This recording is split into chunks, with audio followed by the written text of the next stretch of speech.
Alors, dédicace à tous les anciens qui savent de quoi je vais parler, qui se souviennent de cette époque, qui m'ont découvert en 2017 et qui sont encore là en 2024 à regarder mes vidéos. Je vais parler du premier business que j'ai lancé sur Internet et qui a fonctionné et qui m'a montré qu'il était possible de gagner sa vie sur Internet, seul, sans patron, sans salarié, juste avec une connexion Internet et un ordinateur portable et éventuellement un téléphone qu'on a tous maintenant aujourd'hui. Alors bien évidemment, c'est pas aussi simple que ça, mais ça plante le décor. T'imagines la liberté que tu peux avoir en ayant une structure aussi minimaliste. Donc c'était en 2017, c'était début 2017, c'est là où j'ai commencé à faire mes premières vidéos sur YouTube. J'habitais avec ma femme à l'époque à Auckland en Nouvelle-Zélande. C'était un rêve qu'on avait de vivre en Nouvelle-Zélande. Du coup, bah voilà, on a réalisé notre rêve. Et j'avais lancé en 2016 un autre business dans l'affiliation que j'avais pas du tout aimé, etc., que j'avais complètement lâché. Fin de l'année, je me souviens, on était surtout à faire des soirées, à voyager en Nouvelle-Zélande, à découvrir les différentes plages, etc. On a même fait du 4x4 sur la plage, enfin bref. Et bah, bien évidemment, il fallait faire entrer des sous. Et moi, j'avais démissionné pour mettre à mon compte. Entre-temps, j'avais retrouvé un boulot en Nouvelle-Zélande, à Auckland, parce que bah, mon premier business ça n'avait pas fonctionné, je voulais pas trop taper dans mes réserves, tu vois. Et bah, j'avais bien décidé à continuer et j'avais vu des mecs sur Internet faire des vidéos sur Internet, sur YouTube. Ça m'avait inspiré et je me suis dit, voilà, effectivement, il y a plus de contact humain, c'est quelque chose que je me vois faire, etc. Tu sais quoi, je vais essayer. Et bien évidemment, quand tu commences comme ça, j'avais suivi les formations et quand tu commences comme ça, tu commences par un sujet de prédilection. Et moi, aujourd'hui, d'ailleurs, c'est ce que je conseille de faire. Commencer par un sujet que tu connais bien, que tu maîtrises ou voilà, duquel tu peux parler relativement facilement, tout en sachant de quoi tu parles. Et moi, à l'époque, c'est toujours le cas, à l'époque, bah, c'était les langues. Moi, en fait, je suis un polyglotte. Un polyglotte, si tu sais pas ce que c'est, en fait, alors la définition de polyglotte, c'est personne qui parle plusieurs langues. Donc, concrètement, si tu parles deux langues, tu es censé être un polyglotte. Mais bon, on va dire que quelqu'un est plutôt considéré polyglotte dans la vie de tous les jours s'il parle au moins 5 langues, tu vois, parce que parler une ou deux langues, ça n'a rien d'exceptionnel. Il y a beaucoup de gens qui font ça. Par contre, dès que tu commences à parler 5, 6, 7, 8 ou plus de langues, là, ça devient assez exceptionnel, ok? Et moi, c'est mon cas, tu vois, je parle au moins 5 langues. Ça dépend de quel niveau de maîtrise on parle. Mais je parle au moins 5 langues. Et ce qui fait que voilà, je connais bien tout ce qui est langue, etc. Ça a toujours fait partie de ma vie, en fait, dans ma vie professionnelle, salariée. C'est toujours les langues, tu vois, qui m'ont permis de décrocher certains postes ou qui m'ont permis de sortir du lot quand j'avais des lacunes sur d'autres trucs. Par exemple, moi, j'ai pas fait d'école de commerce, j'ai pas de bac plus 5, tout ça. Donc, si tu veux, quand certains étaient diplômés, moi, j'arrivais avec mon bagage langue et ça faisait barrage et ça fait que voilà, j'ai pu décrocher des postes où ils demandaient, par exemple, un bac plus 5, même si j'en ai pas un, parce que j'avais les langues et c'est assez difficile à trouver des profils comme moi, ok, qui parlent plusieurs langues à un bon niveau, qui les écrivent, qui les livrent, etc.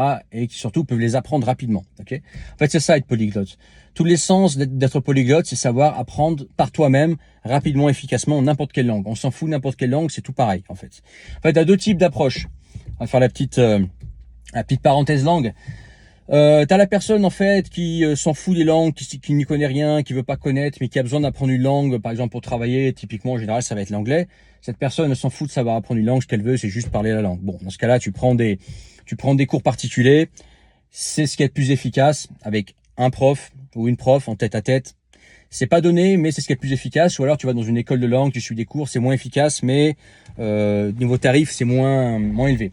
Soit bah, tu as un raisonnement comme moi, c'est-à-dire que toi, les langues, c'est un truc que tu veux maîtriser dans le sens où tu veux savoir apprendre n'importe quelle langue, n'importe quand il le faut. Si un jour, par exemple, dans ta vie, tu as besoin de savoir apprendre une langue, tu sais que tu sauras le faire. Ok? Tu apprends à apprendre des langues. C'est ça tout l'art d'être polyglotte. Ok?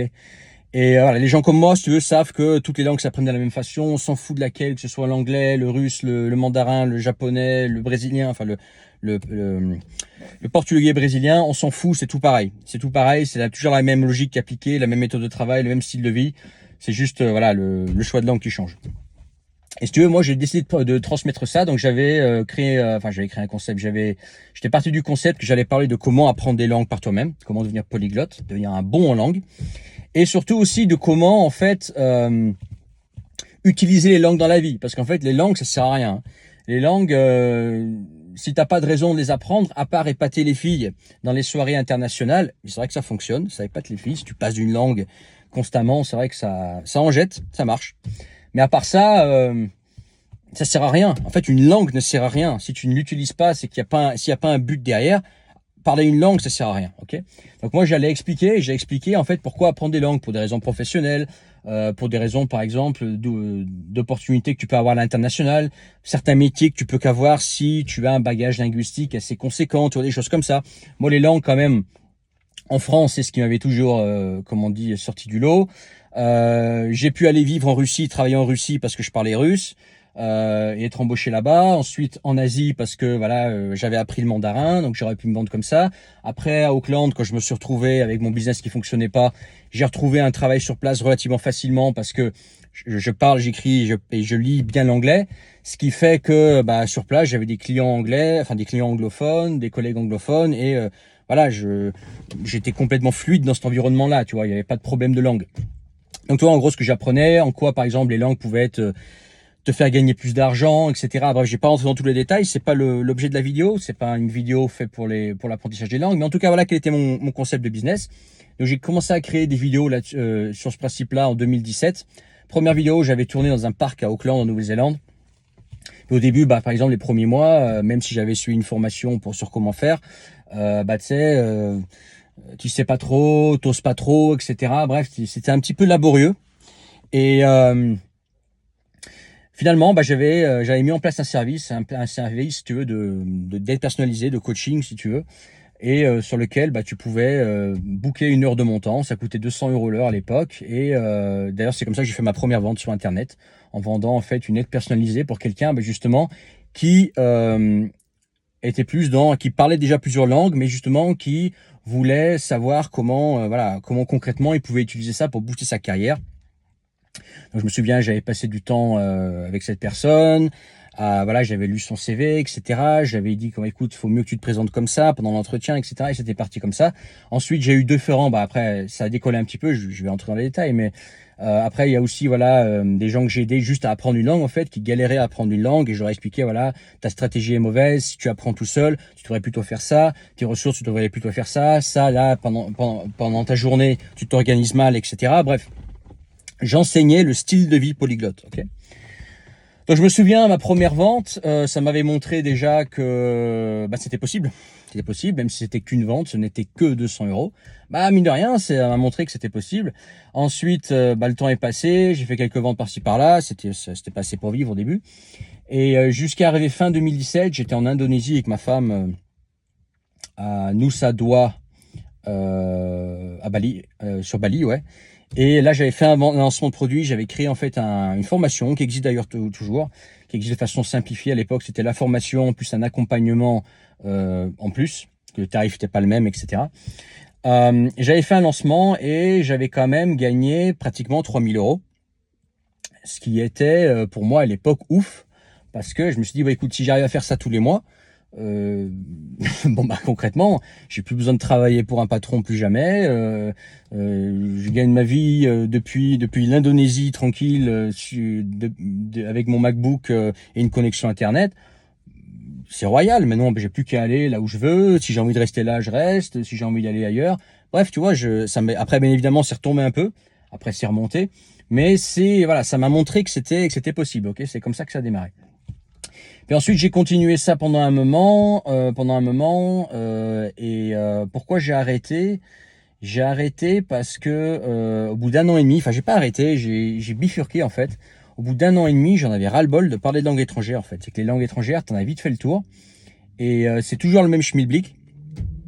En fait, toutes les langues s'apprennent de la même façon.